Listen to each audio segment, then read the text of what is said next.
কিন্তু আমার ভাই জানেরা, এ নবী পাকের উম্মতিরা, এ নবী দেওয়ানারা, একটু ভালো করে বোঝার চেষ্টা করেন। এ যুবকেরা, ওই লাশটা যখন পৌঁছে যায়, মিনহা খলাকনাকুম ওয়া ফিহা নুঈদুকুম ওয়া মিনহা নুখরিজুকুম তারাতান উখরা বলে তিন মুঠো মাটি যখন ওই লাশের বুকের উপরে চাপিয়ে দেওয়া হয়, এ যুবকেরা, কিছুক্ষণের মধ্যে তোমার ওই অন্ধকার ঘর, সাপ বিচ্ছুর ঘর, পোকামাকড়ের ঘরে তোমার লাশটাকে একা রেখে দিয়ে, যে সন্তানের জন্য ইনকাম বাড়ানোর জন্য নামাজ ছেড়ে দিয়েছি, রোজা ছেড়ে দিয়েছে, যাকাত ছেড়ে দিয়েছি, দান খায়রাত ছেড়ে দিয়েছি, না না না, এ যুবকেরা, শরিয়াত থেকে দূরে সরে গেছি, ওই সন্তান আপনাকে অন্ধকার কবরে, সাপ বিচ্ছুর কবরে আপনাকে রেখে দিয়ে কিছুক্ষণের মধ্যে বাড়ি চলে আসবে। এ যুবকেরা, যে সম্পদের লোভে, যে অর্থ সম্পদের ভান্ডারকে একাট্টা করার জন্য আমি আপনি আমরা সময় দিয়েছে, এ যুবকেরা, ওই সম্পদ, ওই সম্পত্তি আপনার কবরে যখন দাফন হয়ে যাবে, ওই সম্পদ আপনার সন্তানের পিছন পিছন পিছন পিছন আপনাকে কবরে রেখে চলে আসবে। এ যুবকেরা, ওই কবর থেকে আপনি জোরে জোরে চিৎকার করবেন, ও আমার সোনা মানিক, ও আমার সন্তান, না না না, যতক্ষণ পর্যন্ত তুমি বাড়িতে আসো না, আমি বাপ, আমি মা, তোমার জন্য এক লোকমা খাবারও খাই না। এরকম অন্ধকার ঘরে, সাপ বিচ্ছুর ঘরে তুমি কেন আমাকে ফেলে রেখে চলে যাও? এ যুবকেরা, ওই কবরে আপনি যতই জোরে জোরে চিৎকার করেন না কেন, কেউ আপনাকে সাপোর্ট করবে না, কেউ আপনাকে বাঁচাতে আসবে না। ও যুবকেরা, আজকে এই নেওরা জলসা থেকে আপনারা যারা বসে বসে জলসা শুনছেন, কোরআন হাদিসের কথা শুনছেন, রাসূলুল্লাহ সাহাবাদের কথা শুনছেন, না না না, এই সওয়াবগুলো এই বসার জন্য আল্লাহ পাক রব্বুল আলামিন আপনার আমলনামায় আল্লাহর নেকি পৌঁছে দিচ্ছেন। কিন্তু না না না, ওই অন্ধকার ঘর, সাপ বিচ্ছুর ঘর, পোকামাকড়ের ঘরে আপনার সন্তান যখন কোনো কাজে আসবে না, আপনার অর্থ যখন কোনো কাজে আসবে না, এ যুবকেরা, ওই অন্ধকার কবরে আপনার আমলটা আপনাকে বাঁচানোর জন্য হাজির হয়ে যাবে। জোরে বলেন না, জোরে বলবেন না। আমি আমার সন্তানকেও পেলাম না, আমি আমার অর্থকেও পেলাম না। এখন সবথেকে আকর্ষণীয় জিনিস পৃথিবীর উপরে, আসমানের নিচেই দুটো জিনিস, অর্থ আর নিজের সন্তান। আমি খাবো, আমার ছেলে খাবে, এই আমি আমি আমি জিনিসটাকে বাদ দিতে হবে। আল্লাহ রাসূল সাহাবাদেরকে বললেন, ও আমার সাহাবারা, শোনো শোনো, আমি রাসূলুল্লাহ তোমাদেরকে আল্লাহর কোরআন থেকে তিলাওয়াত করে জানিয়ে দিলাম। আল্লাহর কোরআন বলছে, বান্দা, ফালা তাকুল্লাহুমা উফি ওয়ালা তানগারহুমা ওয়া কুল্লাহুমা কাওলান কারীমা। এ যুবকেরা, আল্লাহর রাসূল বললেন, হে আমার সাহাবারা, আল্লাহর কোরআন বলছে, ফালা তাকুল্লাহুমা উফি ওয়ালা তানগারহুমা ওয়া কুল্লাহুমা কাওলান কারীমা। আল্লাহর কোরআন বলছে, ও বান্দা, তোমাদের আচার আচরণে, তোমাদের ব্যবহারে তোমাদের পিতা মাতা যেন উপ শব্দ না করে। এই রাসূলুল্লাহ কথাগুলো সাহাবাদেরকে বলছেন, আপনারা শুনছেন। আম্মা জানকে হযরতে খাদিজাতুল কুবরা রাদিয়াল্লাহু তাআলা আনহা, জোরে বলবেন না সুবহানাল্লাহ। আমার আপনার ইসলামে কি অবদান আছে? কিছু কিছু কিছু। কিন্তু আমার বাবা ভাইরা, আজকে আমরা যারা জান্নাতের বাগানের ভিতরে বসে আছি, আমার রাসূল সাল্লাল্লাহু আলাইহি ওয়াসাল্লাম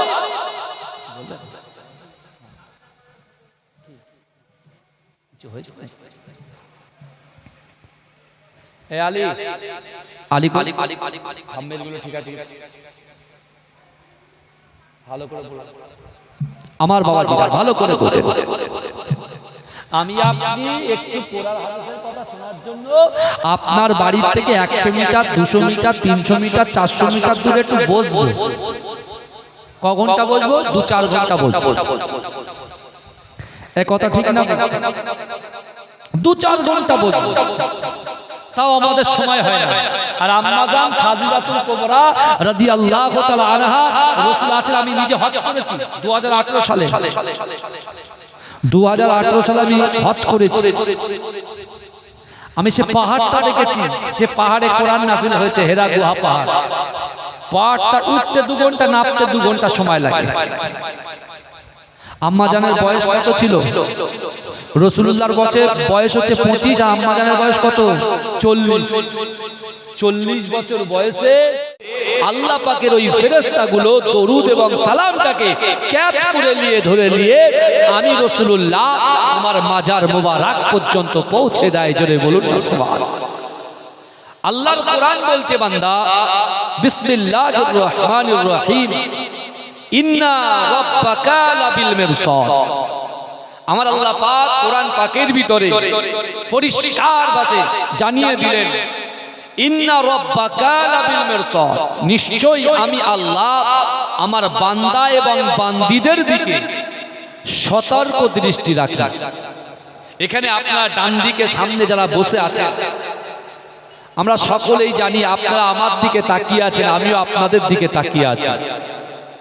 আমার আল্লাহ পাক যে আল্লাহ আমাদের দুটো করে চোখ দিয়েছে, হাত দিয়েছে, জবান দিয়েছে, ইজ্জত দিয়েছে, সম্মান দিয়েছে, যৌবন দিয়েছে, একটা ছেলের পরে মেয়ে, মেয়ের পরে ছেলে, এবং আল্লাহ পাক রব্বুল আলামিন আমাদের রুজি রোজগারে বরকত দিয়েছে, সেই আল্লাহ পাক রব্বুল আলামিন আমাদেরকেও দেখছেন। কেমন ভাবে দেখছেন আপনারা বলেন তো দেখি? এখানে আমার থেকে শিক্ষিত সম্পন্ন ব্যক্তি এখানে বসে আছেন, আপনারা বলুন যে একটা শিকারী যখন শিকার করে, ওই শিকারীটা সঙ্গে সঙ্গে শিকার ধরে না তার দিকে তাকিয়ে থাকে? এর কথা বলে, তার দিকে তাকিয়ে থাকে। আল মিরসাদের ব্যাখ্যা করতে গিয়ে তাফসীর কারকরা বলছেন, একটা শিকারী যেমন শিকারের দিকে তাকিয়ে থাকে, তার থেকে কোটি কোটি কোটি কোটি গুণ বেশি আমার আল্লাহ তার বান্দা বান্দীদের দিকেই তাকিয়ে থাকে। এটা জোরে বলা যাবে না সুবহানাল্লাহ? এটা জোরে বলা যাবে না সুবহানাল্লাহ? নারে তাকবীর। আজকে আমরা যারা এই জান্নাতের বাগানে বসেছি, বিশ্বাস করুন, শুধু এই জান্নাতের বাগানে আপনি বসেছেন, আপনার কতটা উপকার আপনার হচ্ছে।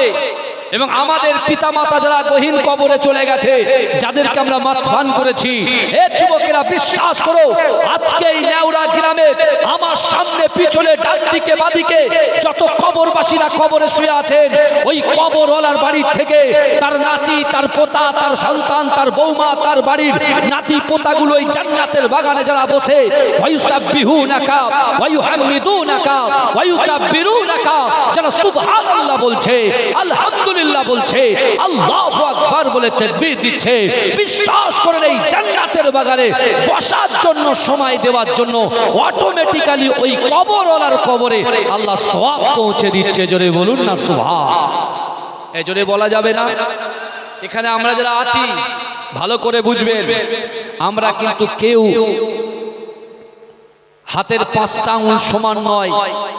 বুঝতে পেরেছেন? জুম্মার নামাজ পড়ে কেউ কবরের সামনে গিয়ে একটু হাত তুলে আল্লাহর কাছে দোয়া চাই, আবার অনেকে চাই না।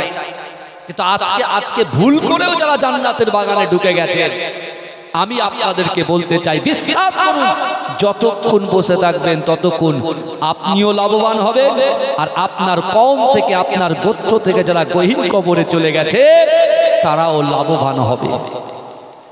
কিন্তু আমার ভাই জানেরা, এ নবী পাকের উম্মত উম্মতিরা, এ নবী দেওয়ানারা, বিশ্ব নবী রাসূলুল্লাহ সাল্লাল্লাহু আলাইহি ওয়াসাল্লাম মক্কার জমিনে আবু কুবাইস পাহাড়ের নিচে আমার রাসূলুল্লাহ কোরআন তেলাওয়াত করে।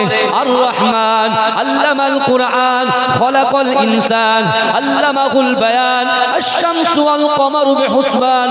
এ যুবকেরা, এ নবী পাকের উম্মত উম্মতিরা, আমার রাসূলুল্লাহর কোরআন শোনার জন্য মক্কার জমিনে এমন কোন বাড়ি বাকি ছিল না, এমন কোন নারী বাকি ছিল না, এমন কোন পুরুষ বাকি ছিল না।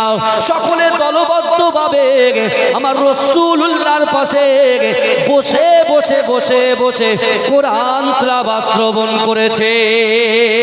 এ যুবকেরা, এ নবী পাকের উম্মত উম্মতিরা, এই কোরআন শুনে মুসলিম জানের প্রথম খলিফা হযরত আবু বকর সিদ্দিক রাদিয়াল্লাহু তাআলা আনহু, হযরত আলী রাদিয়াল্লাহু তাআলা আনহু, আল্লাহর রাসূলের পালক পুত্র হযরত যায়েদ রাদিয়াল্লাহু তাআলা আনহু আমার রাসূলুল্লাহর কাছে হাত দিয়ে কালেমা পড়ে মুসলমান হয়েছিলেন। জোরে বলুন সুবহানাল্লাহ, জোরে বলুন।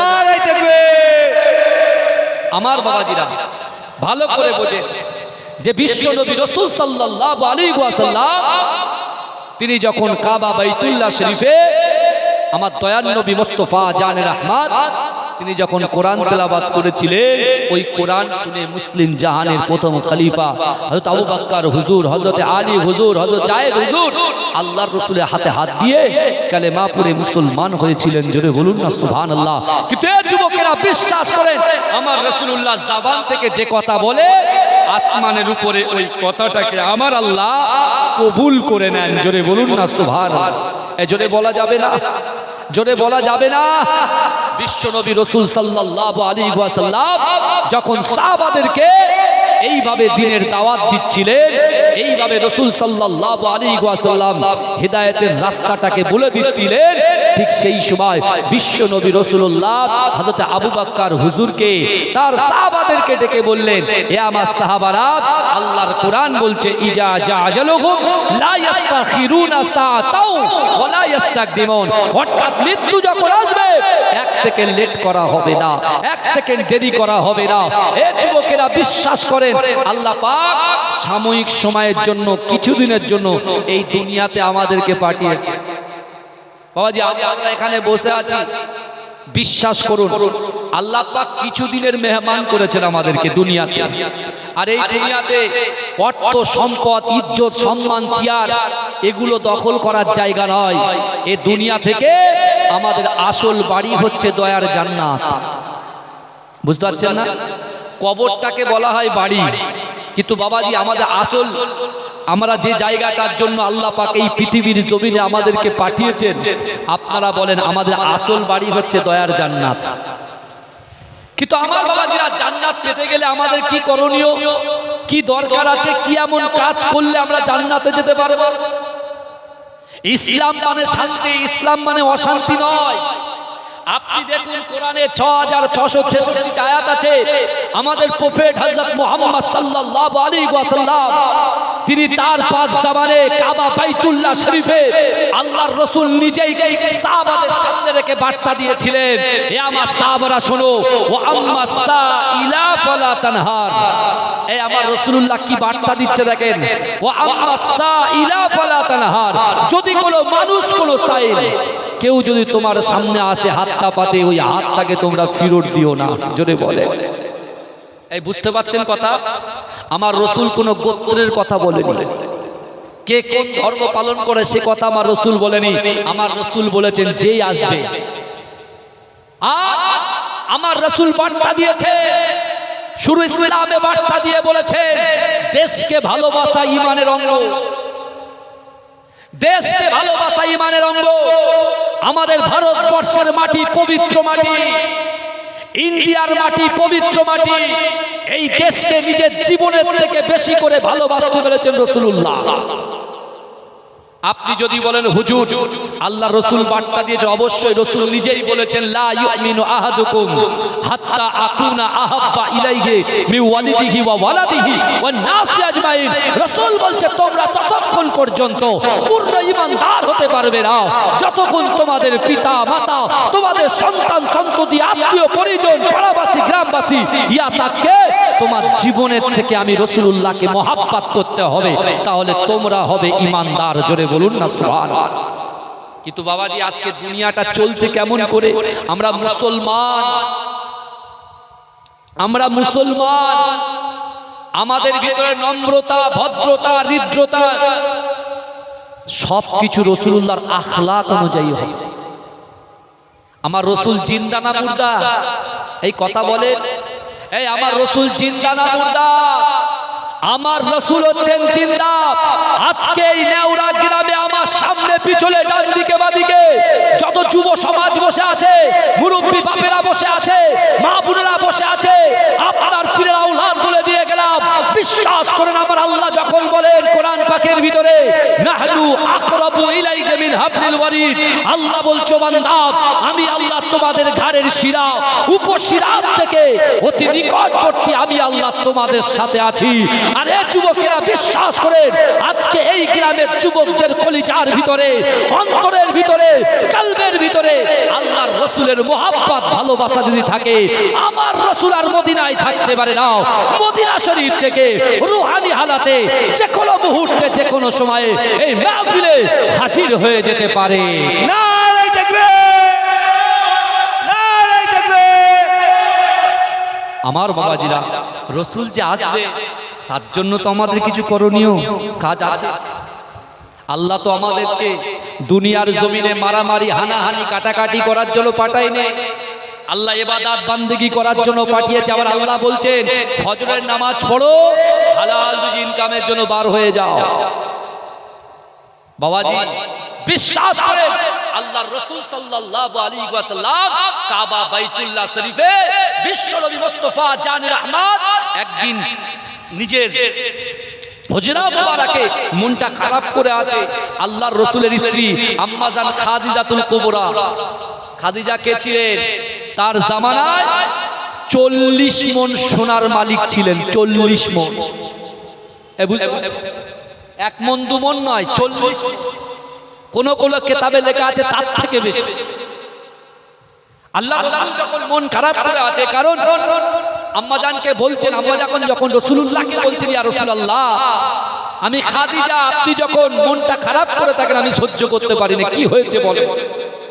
আল্লাহ রাসূল বলছেন, খাদিজা, আমি যখন কোরআন তেলাওয়াত করি মক্কার যুবকগুলো সব নিয়ে ফেলে, আর যখনই আবু জাহেল আসে দিনের বেলা প্রকাশ্যে সে কোরআনের বিরোধিতা করে, এবং সে আমাকে বলে, মুহাম্মদ তুমি যে বলছো তুমি নবী, তা একজন গরিব কখনো নবী হতে পারে? একজন গরিব, মরা গরিব, তোমার কিছু নাই, তুমি এতিম ছেলে, তুমি কি করে নবী হতে পারো? কিন্তু সবাই যখন আমি রাসূলুল্লাহর সামনে বসে থাকি, আমার আবু বকর কাঁদে, আমার আলী কাঁদে, এরা যে কমেন্টগুলো করে, বাজে বাজে মন্তব্যগুলো করে, তার জন্য আমি রাসূলুল্লাহ চিন্তা করছি। কারণ আমার সাহাবারা এসে আমাকে বলে, ইয়া রাসূলুল্লাহ, আবু জাহাল, আবু লাহাব এরা বলে আমরা নাকি ক্ষতির মধ্যে নিমজ্জিত হয়ে গেছি, আমরা নাকি ক্ষতিগ্রস্ত হয়ে গেছি। বাবাজি, আমরা যখন মানুষ কোনো কথা বলে, আমরা পড়াশোনা না করে হোক, সেই বিষয়ে জ্ঞান না রেখে হোক, আমরা নিজেদের বুক ফুলিয়ে কথাগুলো বলে দিই, কোনটা ঠিক যে কোনটা ভুল সেটা আমরা নির্ণয় করতে পারি। কিন্তু আমার রাসূল তার 63টা বছর জিন্দেগিতে, আমাদের প্রফেট হযরত মুহাম্মদ সাল্লাল্লাহু আলাইহি ওয়াসাল্লাম তার 63টা বছর জিন্দেগিতে একটা মিথ্যা কথা বলেনি। জোরে বলুন না সুবহানাল্লাহ। এজোরে বলবেন না? আমার রাসূলুল্লাহ আদর্শ দেখেন, সেই রাসূলের উম্মত আমরা। আম্মা জান খাদিজাতুল কুবরা রাদিয়াল্লাহু তাআলা আনহার সামনে আল্লাহর রাসূল বলছে, খাদিজা, আমার সাহাবারা যখন এই কথাগুলো বলে যে আমরা নাকি ক্ষতির মধ্যে নিমজ্জিত হয়ে গেছি, কিন্তু আমি রাসূলুল্লাহ কোনো বাক্য লাভ করে নাই, কিন্তু আল্লাহ পাক জিবরাইল মারফত 30 পারা সূরার মধ্যে 30 পারার ভিতরে সূরা আসরটাকে আল্লাহ পাক আমার উপরে নাজিল করে দিয়েছেন। জোরে বলুন না সুবহানাল্লাহ। আল্লাহ পাক কোরআন পাকের ভিতরে বলছেন, 30 পারা সূরা আসরের ভিতরে আল্লাহ বলছেন, ওয়াল আস, সময়ের শপথ, আসরের কসম খেলেন আল্লাহ পাক। ভালো করে বুঝবেন, আল্লাহ সময়ের শপথ করেন, আল্লাহ কসম খাচ্ছেন। আমরা কসম কেন খাই? নিজের কথাটার যোগ্যতা বাড়ানোর জন্য কসম খাই। এই কথা বলেন, পকেট থেকে পয়সা চুরি হয়ে যাচ্ছে, যদি জিজ্ঞাসা করি এই পয়সা নিয়েছো? আল্লাহর কি রে পয়সা নিইনি। আব্বু, আল্লাহর কি রে পয়সা নিইনি। এরকম করে কি করে না বাবাজি? কথা বলে, আর সব তো ছড়িয়ে ছিটিয়ে আছে। ওই হুজুরকে নিয়ে যান আপনার বাড়ি, যাই আমার বাবাজি। অসুবিধা হচ্ছে না তো? আরে তাকবীর দেন, নারে তাকবীর। আরে জোরে দেন না, নারে তাকবীর। আল্লাহু আকবার। আরে মোহাব্বতের সঙ্গে দেন, নারে তাকবীর। আরে দরুদ শরীফ পড়েন, আল্লাহুম্মা সাল্লি আলা।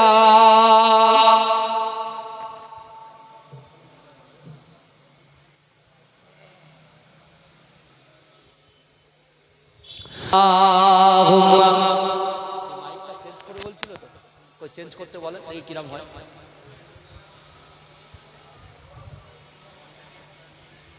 আল্লাহুম্মা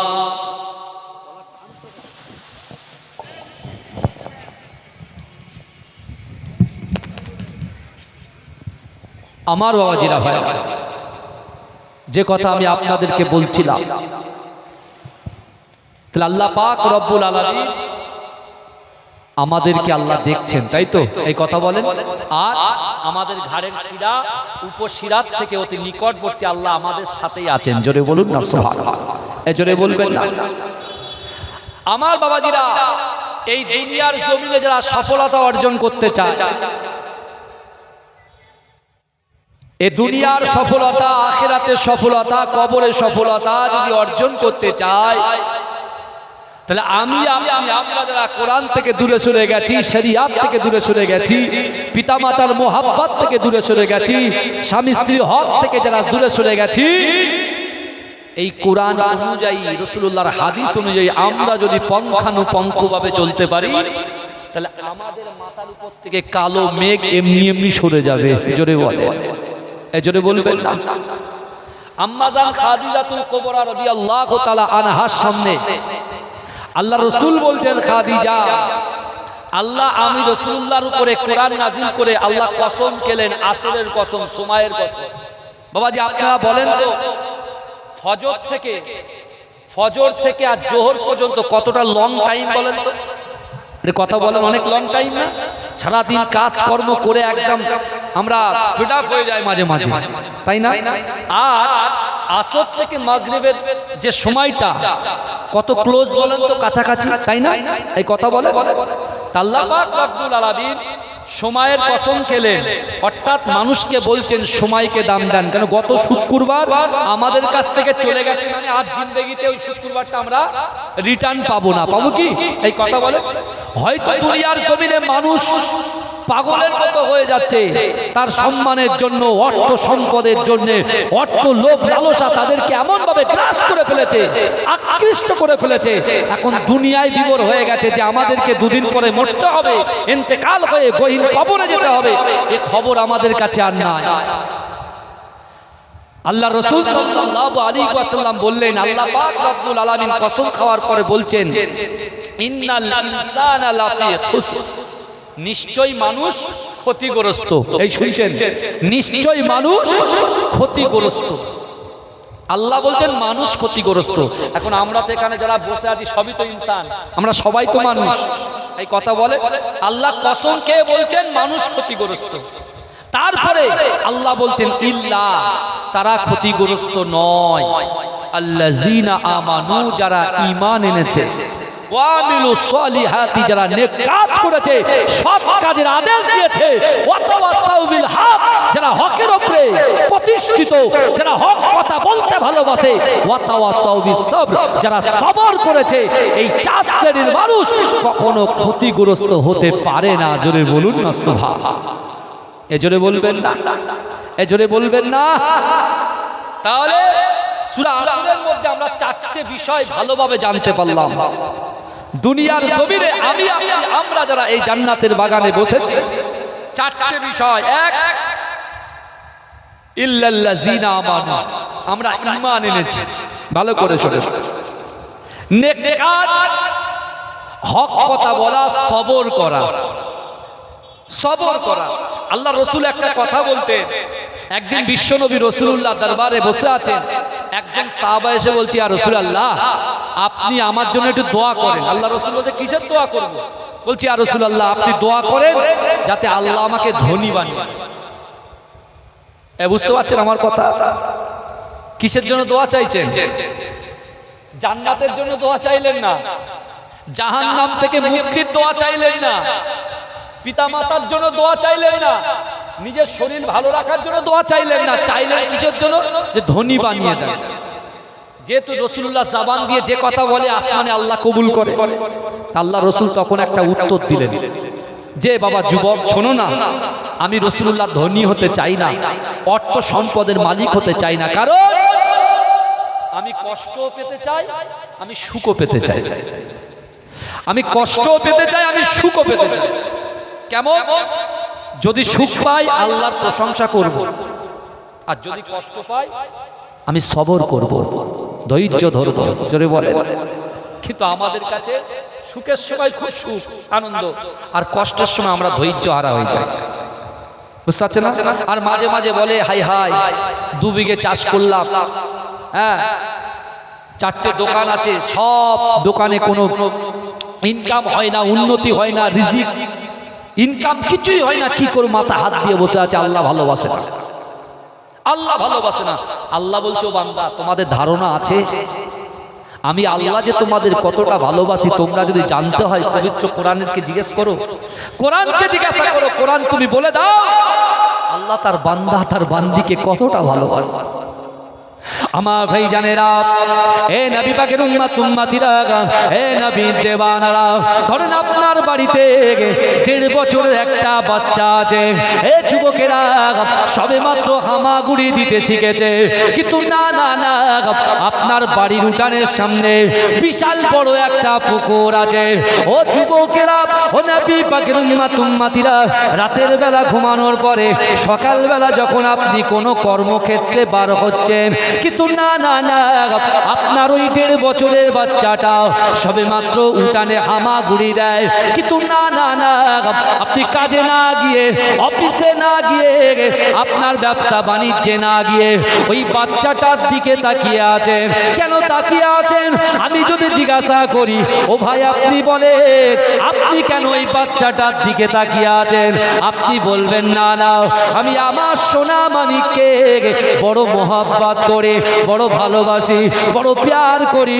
না না না, আমার সোনা মানিকের বয়স মাত্র 1.5 বছর, এই 1.5 বছর বয়সে উঠানের উপরে হামাগুড়ি দেয়, কিন্তু না না না, ও অবুঝ ছেলে, বোঝে না, জানে না।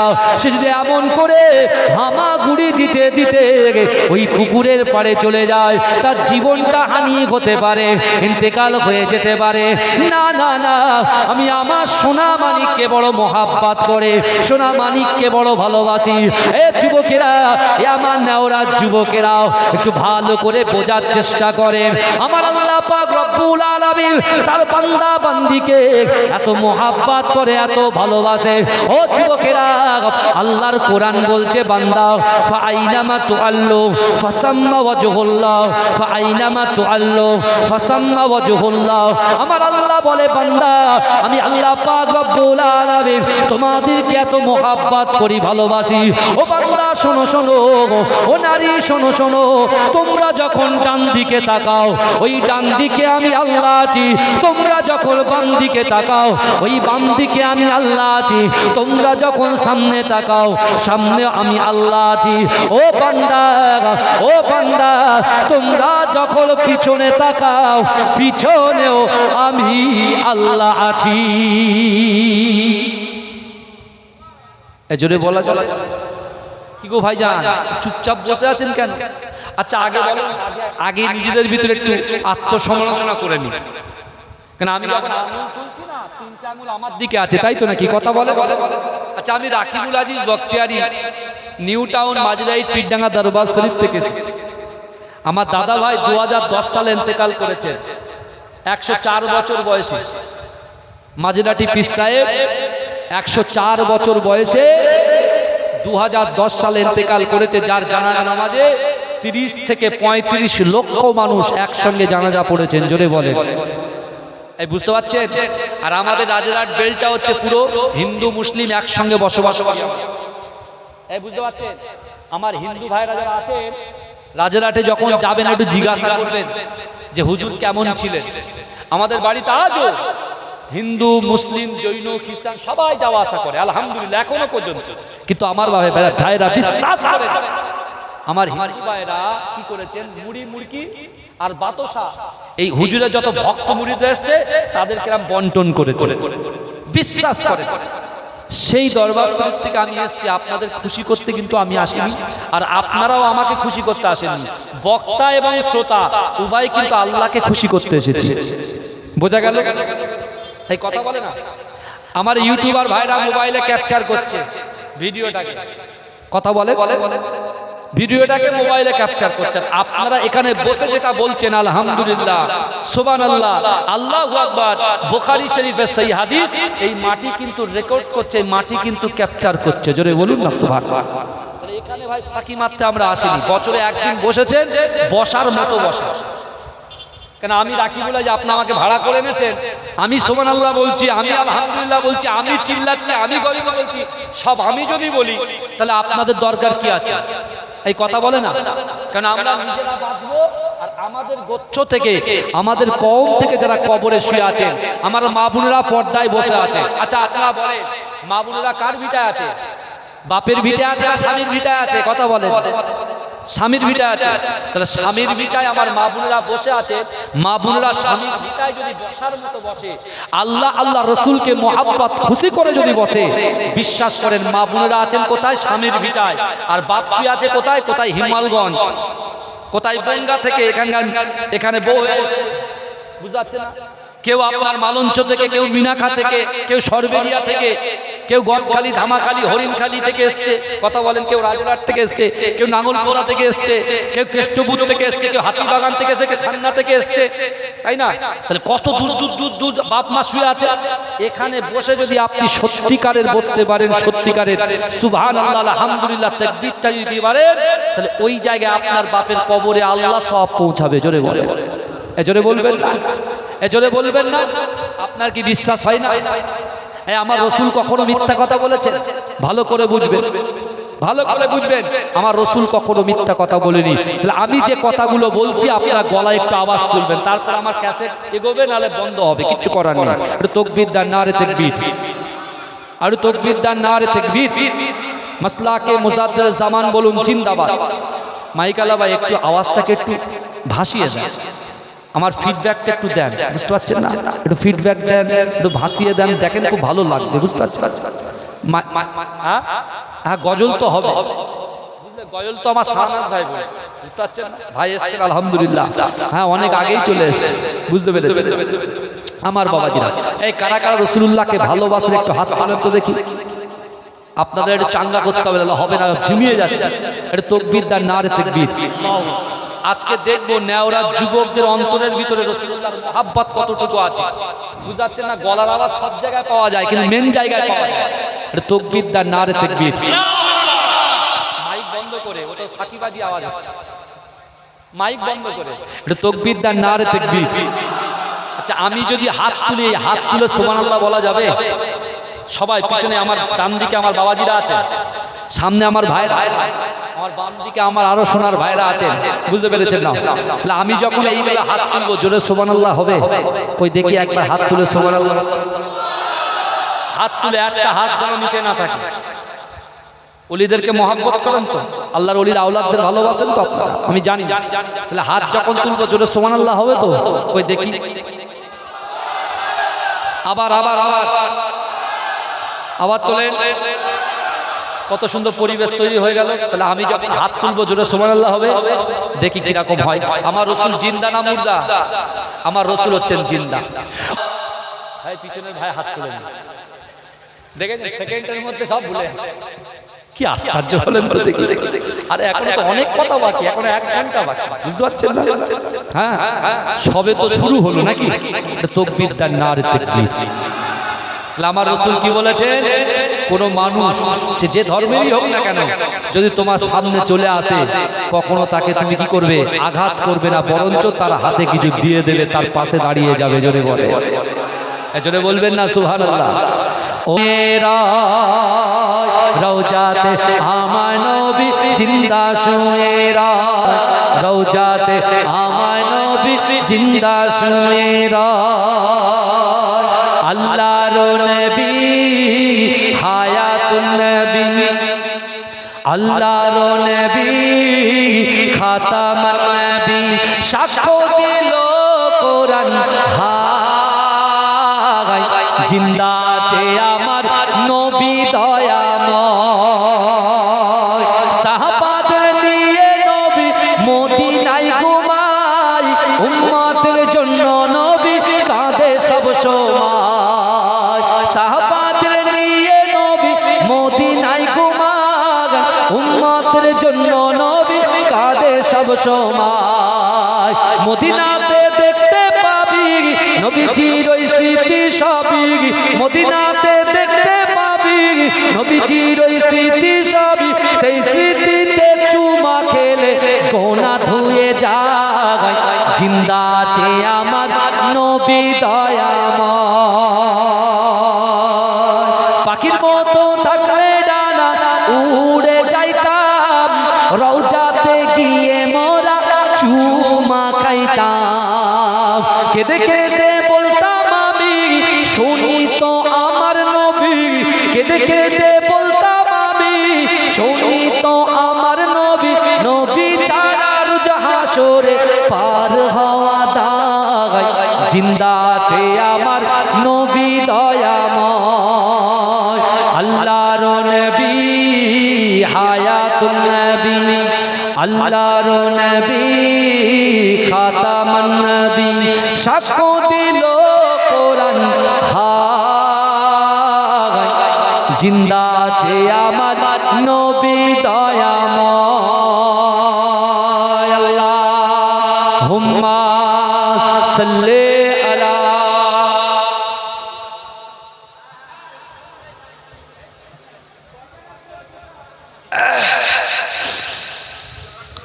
আমার বাবাজি রাধে একটু তকবীর দেন দেখবেন এবার আওয়াজটা দেখবেন নারে তাকবীর জাম ছেড়ে গেছে বুঝতে পারছেন এই শুনছেন আপনারা বাবাজি আমি প্রথমে যে কথাগুলো বলছি ভালো করে খেয়াল করুন রাসূলুল্লাহর সঙ্গে কথা হচ্ছে কার খাদিজাতুল কুবরা রাদিয়াল্লাহু তাআলা আনহার সঙ্গে জোরে বলুন না সুবহানাল্লাহ ইসলামের মধ্যে নারীদের যে অবদান আল্লাহ নারীদের যে ইজ্জত দিয়েছে নারীদের যে সম্মান দিয়েছে কোরআন শরীফে ছেলেদের নামে কোনো সূরা নেই নারীদের নামে একটা সূরা আল্লাহ দিয়েছে যে সূরার নাম হচ্ছে সূরা নিসা জোরে বলুন না সুবহানাল্লাহ এই জোরে বলবেন না নারীর ইজ্জত নারীর সম্মান ইসলাম দিয়েছে জোরে বলুন না সুবহানাল্লাহ এই জোরে বলা যাবে না আল্লাহ রাসূল সাল্লাল্লাহু আলাইহি ওয়াসাল্লাম আম্মা জান খাদিজাতুল কুবরা রাদিয়াল্লাহু তাআলা আনহাকে বলে দিলে যে চার ভিতরে চারটি জিনিস থাকবে সে কখনো ক্ষতিগ্রস্ত হতে পারে না জোরে বলুন না সুবহানাল্লাহ এই জোরে বলবেন না কিন্তু আমার ভাই জানেরা হে নবী পাকের উম্মত উম্মতিরা হে নবী দেওয়ানারা বিশ্ব নবী রাসূলুল্লাহ সাল্লাল্লাহু আলাইহি ওয়াসাল্লাম হারাম শরীফে সাহাবাদেরকে ডাক দিলেন ও সাহাবা আবু বকর ও আমার আলী আমি রাসূলুল্লাহ সাল্লাল্লাহু আলাইহি ওয়াসাল্লাম তোমাদেরকে জানিয়ে দিলাম না না না এই দুনিয়া থেকে সকলকে চিরবিদায় নিয়ে গহীন কবরে চলে যেতে হবে ও আমার সাহাবারা শোনো শোনো একটা মানুষ যখন মৃত্যুবরণ করে একটা মানুষ যখন ইন্তেকাল করে তার কবর পর্যন্ত যে লাশটা যায় ওই লাশের পিছন পিছন পিছন পিছন ওই কবর পর্যন্ত তিনটে জিনিস যায় বাবাজি আমাদের মৃত্যু হবে তো এই কথা বলে না মৃত্যু হবে কি হবে না কথা বলে মৃত্যু হবে মৃত্যুকে ছেড়ে কেউ পালাতে পারবে না আপনি দুনিয়াতে সবাইকে কিনে নিতে পারেন ভাই টাকা টাকা যার আছে হুজুর পুরো পৃথিবীটা আমার হাতে আছে আমি বুঝেছি একদম ঠিক টাকার কথা যখন বলায় বলে হুজুরের খেয়ে কাজ নেই হুজুর জানে না হুজুরকে কেউ সংসার নেই টাকা ছাড়া কিছু হয় পৃথিবীতে টাকা যদি না থাকে সংসার চলবে কি করে টাকা যদি না থাকে আমার ভাইরা যারা ব্যবসা করছে এই দোকানে মাল তুলবে কি করে টাকা যদি না থাকে আমি আমার স্ত্রীর ভরণ পোষণ দেব কি করে আমার সন্তান নিট পরীক্ষা দেবে ডক্টর হবে ইঞ্জিনিয়ার হবে ডব্লিউবিসিএস অফিসার হবে আইএএস হবে পাইলট হবে টাকা না থাকলে কি হবে তা আমি তো বলছি ভাইজান আপনার সাথে একমত টাকা ছাড়া কিছু হয় না কিন্তু আমি আপনার সাথে তো সবার সাথে একমত টাকা ছাড়া পৃথিবীতে কিছু হয় না কিন্তু বাবাজি ভালো করে শোনে বুখারী শরীফের সালার মধ্যে আছে এই আমার কাছে অর্থ আছে আপনার কাছে আমাদের সকলের কাছে যা টাকা পয়সা আছে ব্যাংক ব্যালেন্স আছে অর্থের ভান্ডার আছে যা কিছু আছে এই সব কিছু হচ্ছে পানির মতো কিসের মতো কথা বলে পানির মতো আমরা দুনিয়া দুনিয়া করে লাপাচ্ছি তাই না চেয়ারের জন্য লাপাচ্ছি একটু সম্মান হবে লোক আমাকে দামি লোক বলবে এ যুবকেরা আপনাদের এলাকায় অনেক নামি দামি লোক ছিল যাদের থেকে লোক স্যালুট করত যাদের থেকে লোক মতামত করতো আজকে দেখুন তাদের কবরে ঘাস জন্মে গেছে, আর সেই ঘাসগুলো ছাগল ছানা বকরি খাসিগুলো গিয়ে খাচ্ছে। কথা ঠিক না? কিছু হচ্ছে? এটা কথা বলবো ভাই। হ্যাঁ, যাদের কাছে যাদেরকে স্যালুট করতাম সেই ব্যক্তি ইন্তেকাল হয়ে গেছে, কবরে ঘাস জন্মে গেছে, ঘাস খাচ্ছে কে? ছাগলে ঘাস খাচ্ছে গিয়ে। কিছু করতে হই হই করতে পারছে? কথা বলে আমার আপনার একদম ঠিক সেম অবস্থা হবে। কিন্তু আমার বাবাজিরা, আমার আপনার পকেটে যা ব্যাংক ব্যালেন্স আছে, আলমারিতে যে টাকা সাজানো আছে, যা কিছু আছে, সবকিছু হচ্ছে পানির মতো। কিসের মতো বললাম? পানির মতো। আর আমরা হচ্ছি নৌকার মতো। সামনে পানি, পিছনে পানি, ডান দিকে পানি, বামে পানি। নৌকা কিন্তু দুর্বার গতিতে এগিয়ে যাবে, কোন জায়গায় দাঁড়াবে না, তাই না? তাহলে পানি ছাড়া যেমন নৌকা চলতে পারে না, মানুষ টাকা ছাড়া চলতে পারে না। কিন্তু এবারে আপনি বলুন, আল্লাহ তো আপনার সব থেকে বড় নিয়ামত যেটা দিয়েছেন সেটা হলো বিবেক দিয়েছেন, বুদ্ধি দিয়েছেন। আপনি বলেন তো, তাহলে পানির উপরে নৌকা চলছে, এখন নৌকা যদি ছিদ্র হয়ে যায়, কি পানি কি হরকত করবে? কথা বলে নৌকাটা ডুবিয়ে তা আমাদের অবস্থা সেই নৌকার মতো হচ্ছে। কারণ অর্থ যতটুকু প্রয়োজন তাছাড়াও বাড়তি আমরা চেয়েছে এমন একটা জায়গায় পৌঁছে গেছি, আমরা শরিয়াত থেকে, ইসলাম থেকে, কোরআন থেকে, দ্বীন থেকে, পিতামাতার মহব্বত থেকে, বড়দের সম্মান থেকে, ছোটদের স্নেহ থেকে, মায়ের হক থেকে, সংসারের হক থেকে আমরা অনেক দূরে সরে গেছি বলে আজকে আল্লাহ আমাদের উপরে গুসরা হয়ে এই যুবকেরা 2026-এ জুম্মার দিন আবার রমজান শরীফের দিন, জুম্মার দিন আবার রমজান শরীফের দিন ভূমিকম্প হয়েছে না হয়নি? কথা বলে। আমরা তো অন্য চিন্তা করছি, ওসব চিন্তা ছোড় দো। ভারত গণতান্ত্রিক দেশ, এ দেশকে আমরা সম্মান করি। এ দেশের যিনি প্রশাসনিক দায়িত্বে আছেন, যে চেয়ারে বসে আছেন, তাকে আমরা স্যালুট করি, সম্মান করি। কিন্তু এই যুবক, তুমি এটুকু ভাবো যে আমার আল্লাহ পাক রব্বুল আলামিন আমাদেরকে সৃষ্টি করেছেন, আমাদেরকে রিজিক দিয়েছেন, তোমার আমার এক জায়গা থেকে আর এক জায়গায় যাওয়ার ক্ষমতা দিয়েছে। এই কথা বলে আমাকে এখান থেকে আল্লাহ ক্ষমতা দিয়েছে বলে আমি রাজারহাটে যেতে পারি। আপনার এখান থেকে ক্ষমতা দিয়েছে, আপনি ময়লা কোলায় যাচ্ছেন, মোরারিসা চৌমাথায় যাচ্ছেন, এই কথা বলে না? ভ্যাবলা যাচ্ছেন, ভেবিয়াই যাচ্ছেন, মালঞ্চ যাচ্ছেন। হ্যাঁ হ্যাঁ, সব ঠিক আছে, আমি খাচ্ছি রে ভাই। ইঞ্জিন গরম হয়ে গেছে, এখন কি করব? ঠান্ডা চা দিয়ে আবার আরো গরম হয়। দরুদ শরীফ পড়েন, আল্লাহুম্মা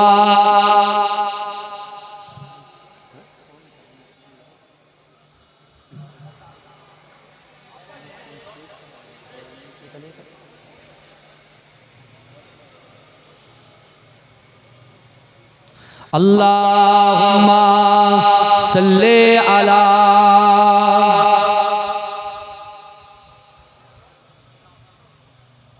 জোরে জোরে পড়েন, ঝিমাচ্ছে, আবার ঝিমাচ্ছে।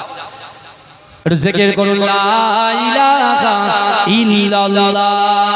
কলবে ধাক্কা দেন, কলবে ধাক্কা দেন, জোরে জোরে। লা ইলাহা ইল্লাল্লাহ, লা ইলাহা।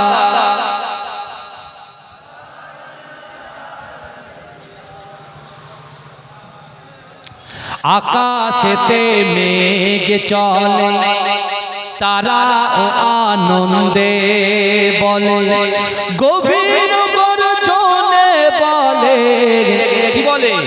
লা ইলাহা ইল্লাল্লাহ। জোরে জোরে, লা ইলাহা। জোরে জোরে পড়েন, জোরে জোরে পড়েন।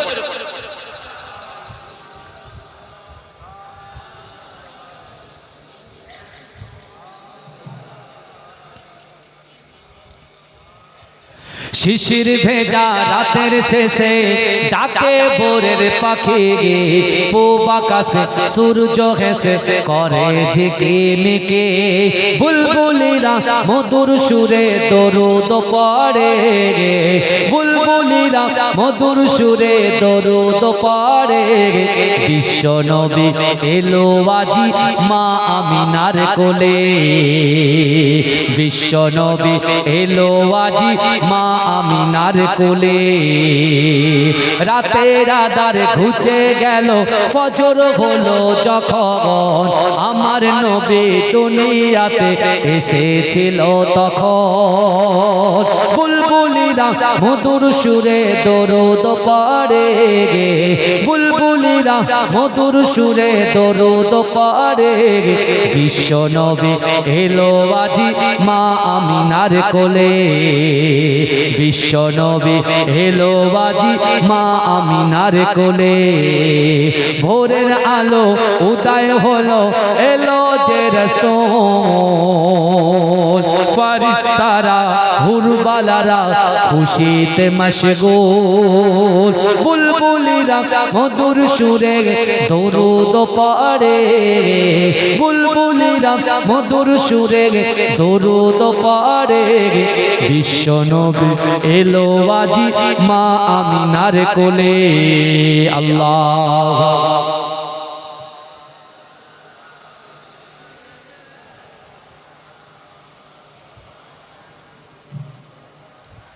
আমার বাবাজিরা ভাইরা, আমার নবী বিশ্ব নবী জনাবে মুহাম্মদ মুস্তাফা সাহাবাদেরকে ডেকে বললেন যে মানুষ যখন মৃত্যুবরণ করবে তার লাশের পিছন পিছন তিনটে জিনিস যাবে। কটা? তিনটে জিনিস যাবে। আল্লাহ রসুলের সাহাবা আল্লাহ রসুলকে জিজ্ঞাসা করছে, ইয়া রাসূলুল্লাহ কি কি যাবে? আমার রসুল বলছে একটা লাশ যখন পড়ে থাকবে ওই লাশকে গোসল দেওয়া হবে, গোসলের পরে কাফন দেওয়া হবে, কাফন দেওয়ার পরে কাঠের গাড়ির উপরে লাশটাকে কি শুইয়ে রাখা হবে। ওই লাশটাকে নিয়ে কি হলো?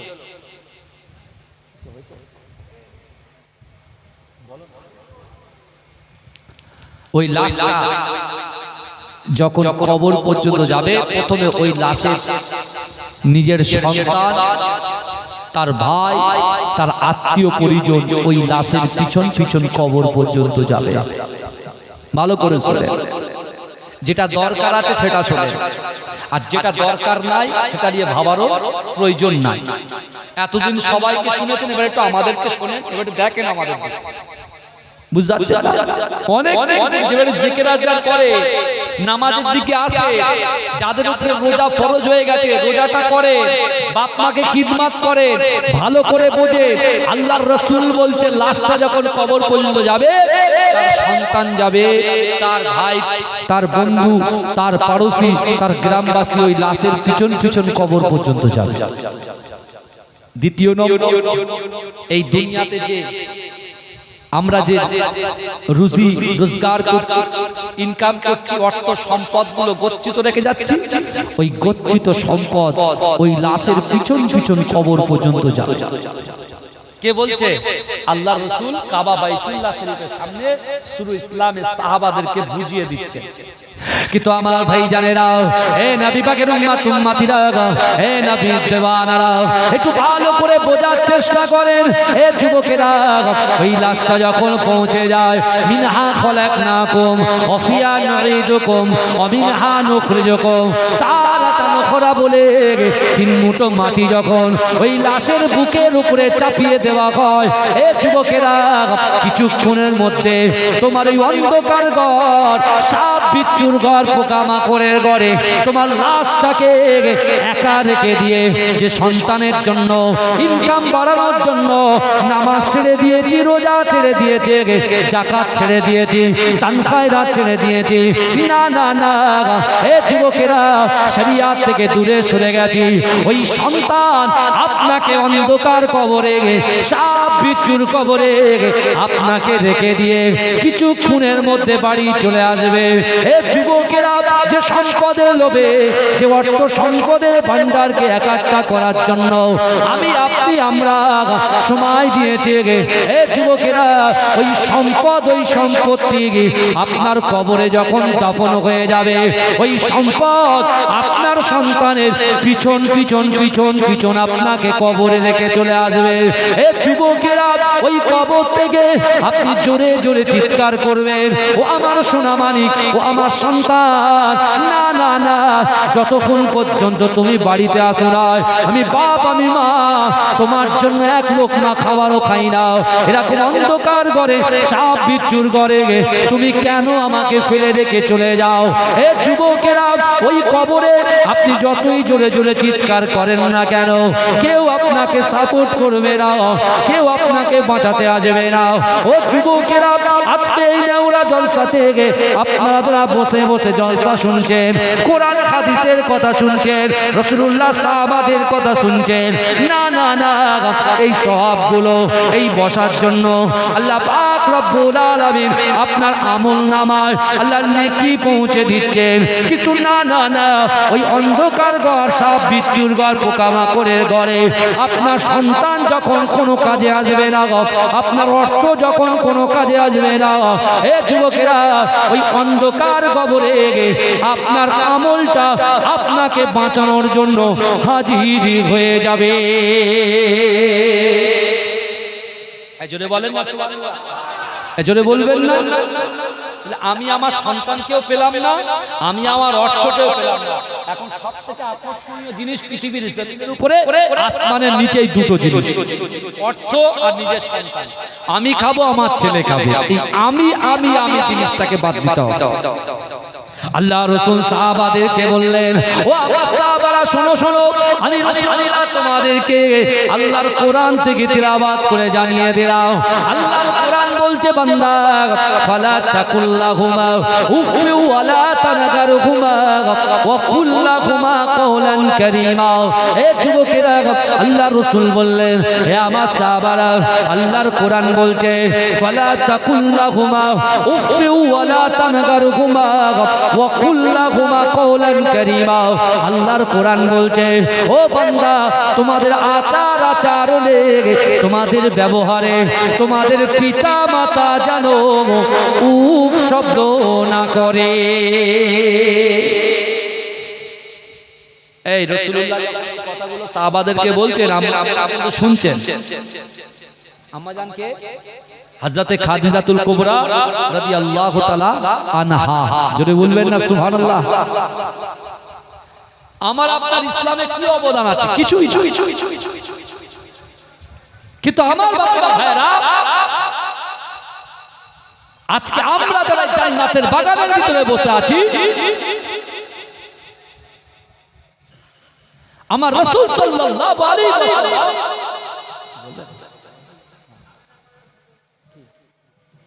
কিছু হয়েছে? এ আলী আলী থাম্বনেলগুলো ঠিক আছে? ভালো করে বলো। আমার বাবা ভালো করে বলে, আমি আপনি একটু কোরআন হাদিসের কথা শোনার জন্য আপনার বাড়ি থেকে 100 মিটার, 200 মিটার, 300 মিটার, 400 মিটার দূরে একটু বসবো। ক ঘন্টা বসবো? 2-4 ঘন্টা বসবো।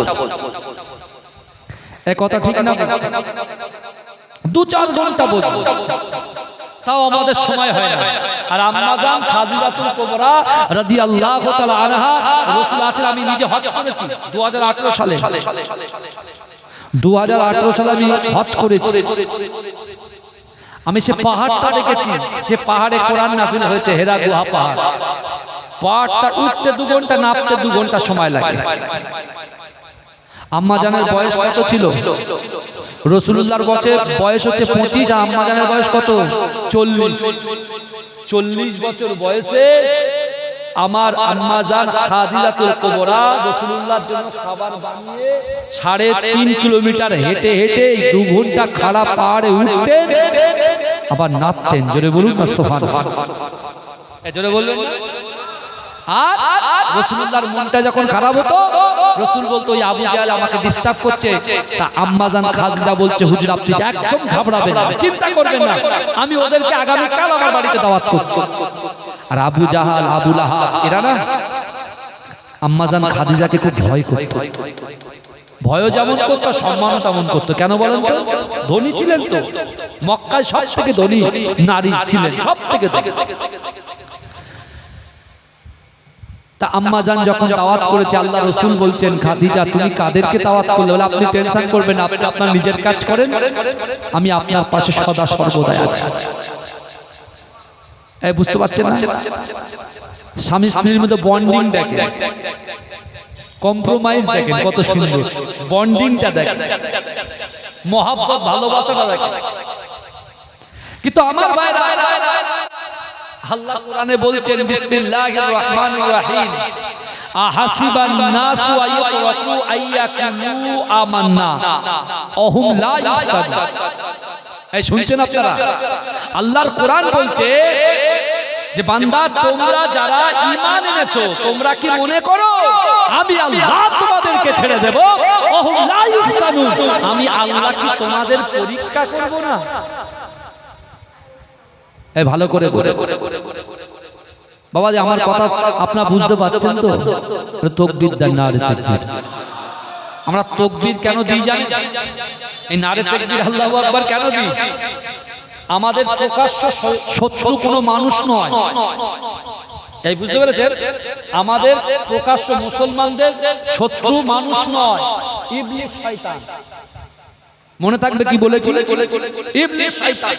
ও মানুষের ভিতরে ঢুকে আসর করে, তুই এটা কর, তুই সেটা কর, তুই গোলযোগ দিয়ে দে, তো মাথা গরম করে দে।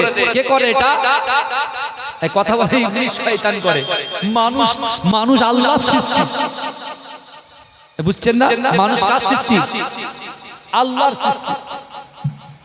আর আল্লাহর সৃষ্টি কখনো খারাপ হতে পারে? পারে।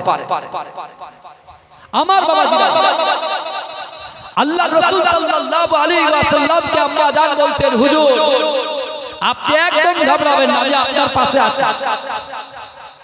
আবু জাহাল বলছে খাদিজা আপনি তো আমাদের খাওয়ার দাওয়াত করছেন, তাহলে খাওয়ারের মেনুটা কিন্তু আমরা বলে দেব। বলে একদম কি খাবে বলে। ওরা বলছে একদম বড় বড় দুম্বা, খাসি, মাটন ভালো করে একদম সুন্দর করে রান্না বান্না করে রাখতে হবে। বলে সব ব্যবস্থা আছে, কোনো অসুবিধা নেই, তোমরা চলে এসো। ভাইজান আমার রাসূলুল্লাহ মেহমানদেরকে নিয়ে খানা খেতেন। জোরে বলবেন না সুবহানাল্লাহ? যে বাড়িতে যতটা মেহমান আসবে, কুটুম আসবে, আত্মীয় আসবে, তাদেরকে খাওয়াতে পারেন, ওই বাড়িতে আল্লাহ বরকত বেশি দেবে। জোরে বলবেন, জোরে বলবেন। মেহমান যখন আসবে মেহমানদারি যারা করবে, মেহমানদারি হচ্ছে সুন্নাত। আল্লাহর রাসূল বলেছেন আখিরি জামানায় যে আমার একটা সুন্নাতকে জিন্দা করবে, আমি রাসূলুল্লাহ কাল কিয়ামতের মহামাত ময়দানে তার হাত ধরে দয়ার জান্নাতে পৌঁছে দেব। জোরে বলবেন, জোরে বলবেন। আল্লাহ রাসূল নিজে না খেয়ে মেহমানদারি করতেন। তা আমরাও আমার মা বোনেরা অনেকে মনে মনে ভাবি ফকির এসছে, দুটো ভাত রয়েছে, আমার কর্তা খাবে, আমার ছেলে খাবে। আমি বলছি মা শোনেন, যে যেই কোন রং দেখলে হবে না, সে কোন ধর্ম গ্রহণ করেছে, কি ধর্ম পালন করে, এসব দেখলে হবে না। শরীয়ত কিন্তু এগুলো মান্যতা একেবারে দেবে না, যে রং দেখে আপনি কাজ করবেন না। একদম যেই আসে, সে মুসলমান হোক, সে হিন্দু হোক, সে জৈন হোক, সে খ্রিস্টান হোক,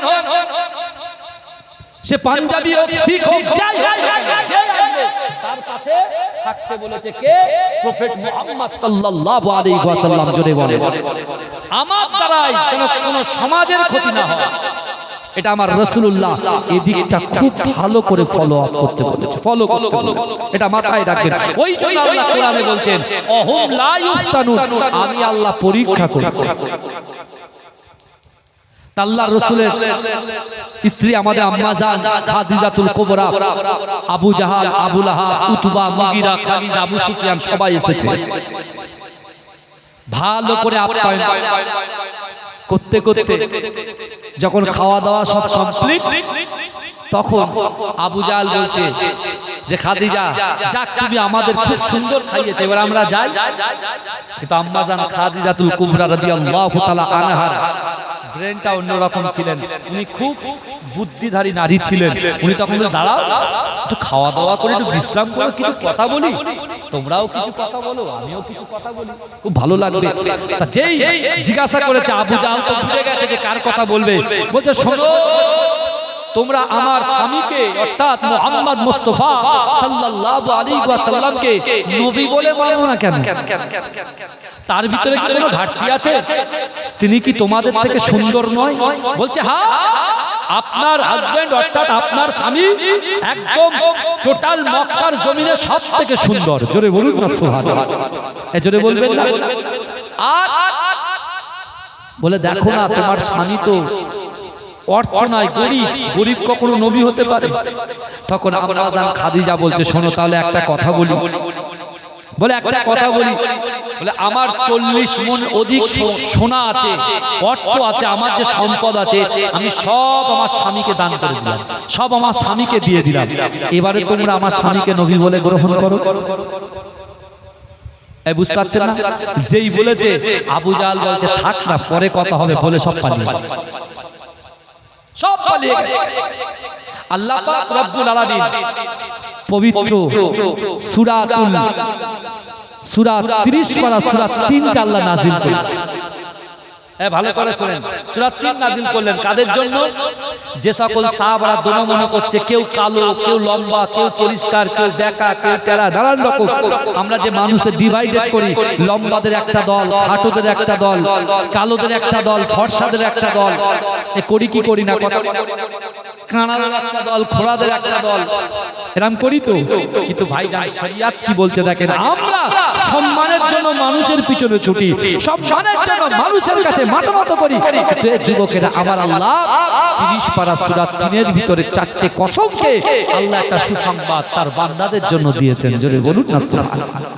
আমার ভাইজানেরা, হে নবী পাকের উম্মত উম্মতিরা, হে নবী দেওয়ানারা, আল্লাহ পাক রব্বুল আলামিন পবিত্র কালামুল্লাহ শরীফের ভিতরে পরিষ্কার ভাবে জানিয়ে দিলেন, ওয়াতিন ওয়াসাইতুন ওয়া তুরি সিনিন ওয়া হাযাল বালাদিল আমিন লাকাদ খলাকনাল ইনসানা ফি আহসানি তাকবীর।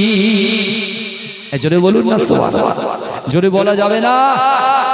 আল্লাহ পাক 4টে কসম খেলেন, তিনের কসম। তিন হচ্ছে একটা ফল, যেটাকে অনেকে বলে ডুমুর, বুঝতে পেরেছেন? আল্লাহ ডুমুরের কসম খেলেন। ওয়া জাইতুন, জাইতুন তেলের কসম খেলেন। বাবা, জাইতুন তেলটা এত সুস্বাদু খেতে, এর শরীরে স্ট্রং হয়, বুঝলেন? আপনার শরীরের মধ্যে যাদের শরীর দুর্বল, এই জাইতুন তেল খেলে তার শরীরটা স্ট্রং হয়ে যায়, বুঝলেন? আমার ভাইরা ভালো করে বোঝেন, আল্লাহ 4টে কসম খেলেন। 1 নম্বর কসম কি খেলেন? আল্লাহ ডুমুরের কসম খেলেন, তিনের কসম খেলেন। দ্বিতীয় নম্বর জাইতুন তেলের কসম খেলেন। তৃতীয় নম্বর অতুরি সিনিন, সিনাই তুর পাহাড়ের কসম খেলেন, যে তুর পাহাড়ে নবী মুসা আল্লাহর সঙ্গে কথা বলতেন। জোরে বলে, জোরে বলবেন না, জোরে হবে না সুবহানাল্লাহ। ওয়া হাযাল বালাদিল আমিন। চতুর্থ নম্বর কসমটা খেলেন, নিরাপদ শহর মক্কা নগরীর কসম খেলেন। জোরে বলে, কটা কসম খেলেন?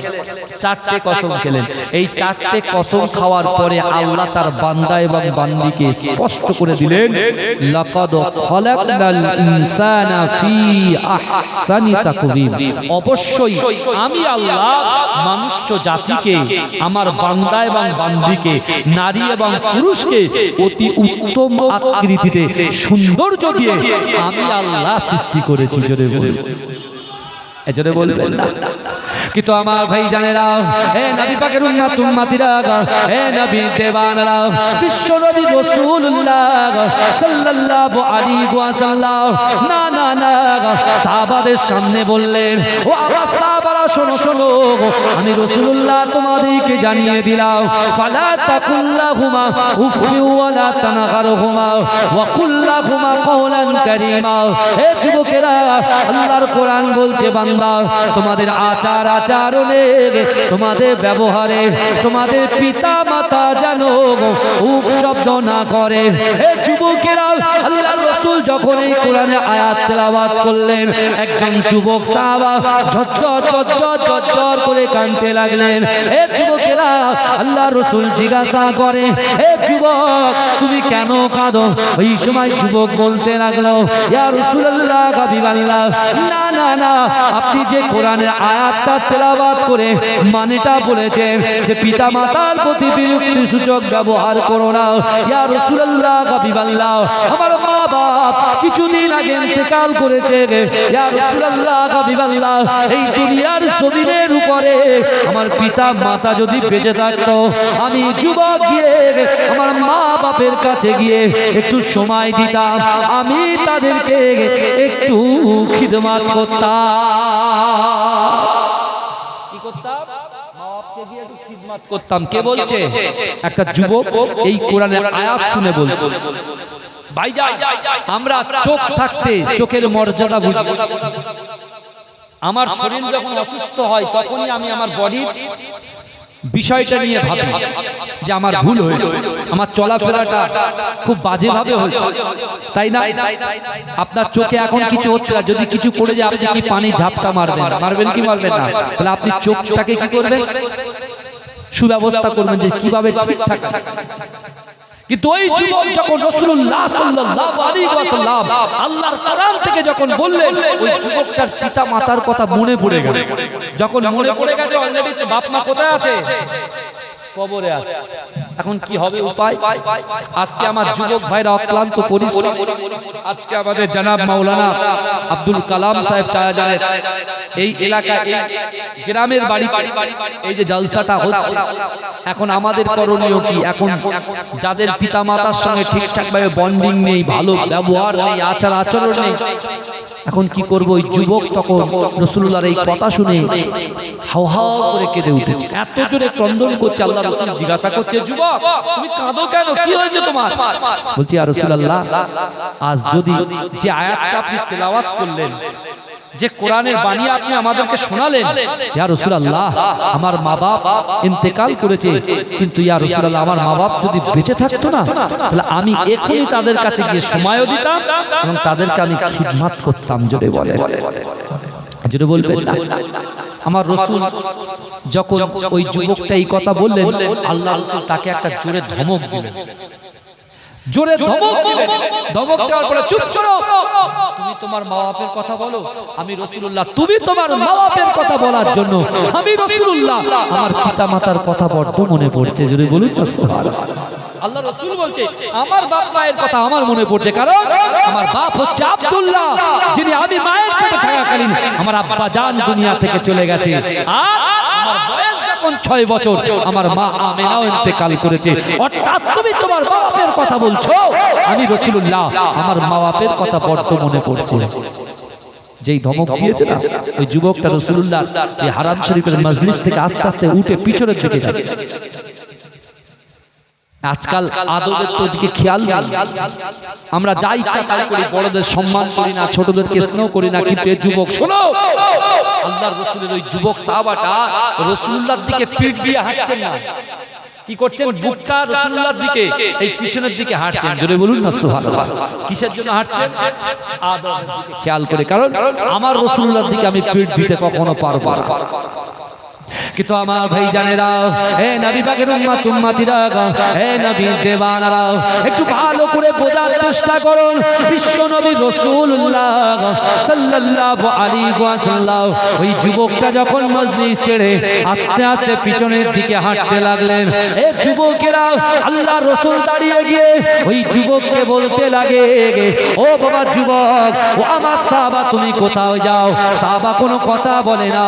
আল্লাহর রাসূলকে বলে, ইয়া রাসূলুল্লাহ, ইয়া হাবিবাল্লাহ হুজুর মা বাপ যদি হায়াতে থাকতো, মা বাপ যদি বেঁচে থাকতো, আমি তাহলে তাদেরকে একটু খিদমত করতাম। হে যুবকেরা, আল্লাহর রাসূল ওই সময় ওই যুবককে বললেন, ও যুবক শোনো শোনো, তোমার মরা পিতা মাতাকে তুমি কি খিদমত করতে চাও? তোমার মরা পিতা মাতাকে তুমি কি খিদমত করতে চাও?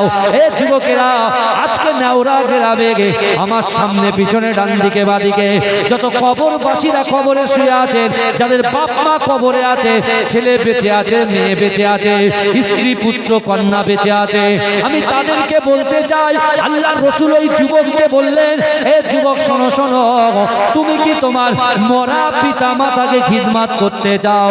তুমি কি তোমার মরা পিতা মাতার খিদমত করতে চাও? হে যুবকেরা, ওই যুবক সাহাবা জিজ্ঞাসা করলেন, ইয়া রাসূলুল্লাহ, ইয়া হাবিবাল্লাহ হুজুর, মরা পিতা মাতাকে কি খিদমত করা যায়? মরা বাপ মাকে কি খিদমত করা যায়?